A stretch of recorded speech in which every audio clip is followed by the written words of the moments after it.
এমন দেশটি কোথাও খুঁজে পাবে না কো তুমি, সকল দেশের রানী সে যে আমার জন্মভূমি। আসলেই ঠিক, বারে বারে ফিরে যেতে চাই এমন জায়গায়।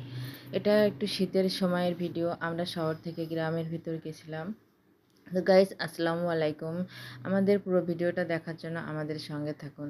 দেখুন কি অসাধারণ গ্রামের দৃশ্যটা। এই ছাগলগুলো আমাদের ঘাড়ির সামনে এসে যায়। তো আমরা খুব মজা পাচ্ছিলাম, ছাগলগুলো যাচ্ছিল, আমরা আস্তে আস্তে যাচ্ছিলাম। চারিপাশের দৃশ্যগুলো কত অসাধারণ। আমরা একটা গ্রামের ভিতর, যশোর জেলা এটা। আমরা খেজুরের রস এবং গুড়ের জন্য গেছিলাম। এই যে চারিপাশে খেজুরের গাছগুলো আছে, এই দেখুন। আমরা এটা দেখে তো আসলে অনেক ভালো লেগেছে। ছোট্ট একটা গাছে এরকম ঠিলে পাতা রয়েছে, এটা আমরা দেখলাম একটু। দেখেন এর ভিতর রস পড়তেছে। তো আমরা এটা নেমে দেখলাম। তো এরকম জায়গায় আসলে খুবই ভালো লাগে।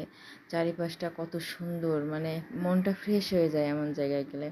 আমরা ভিতরে যাচ্ছি, মাঠের ভিতরে, গাছ থেকে পেড়ে রস খাওয়ার জন্য। এর জন্য হচ্ছে আমরা যাচ্ছি অনেকটা ভিতরে। আর চারিপাশের এগুলো উপভোগ করছি, কি অসাধারণ লাগছে। মাঠে এখানে ধান লাগানো হচ্ছে, ধানের সময়। এই দেখুন সব জমিগুলো রেডি করা হয়েছে। এই যে আমরা গাছের বাড়ি এই গুড়টা নিব, এই জন্য দেখছিলাম। তারপরে হচ্ছে এই যে গাছের বাড়িতে হাঁস মুরগিও আছে। ঠিলাগুলো গাছে রেডি, এই যে এই ঠিলাগুলো থেকে রস হয়। এই যে দেখুন অনেকগুলো ঠিলা একসাথে রয়েছে। আমরা এগুলো দেখলাম ঘুরে ঘুরে। তারপরে এখানে যে রস দিয়ে গুড় জ্বালানো হচ্ছে, দেখুন। এই গুড় থেকে এই রসের গুড়ে আমরা নিব।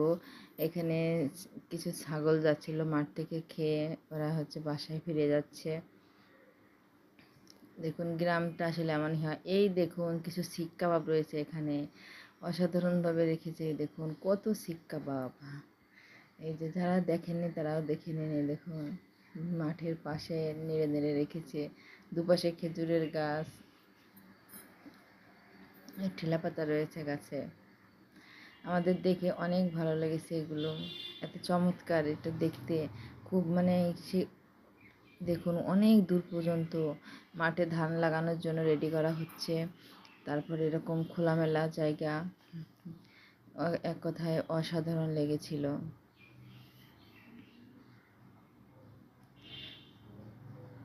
দেখুন এগুলো কত সুন্দর দেখতে লাগছে। আমরা ঘুরে ঘুরে অনেক সময় ধরে দেখছিলাম। আমরা বিকালবেলায় গিয়েছিলাম।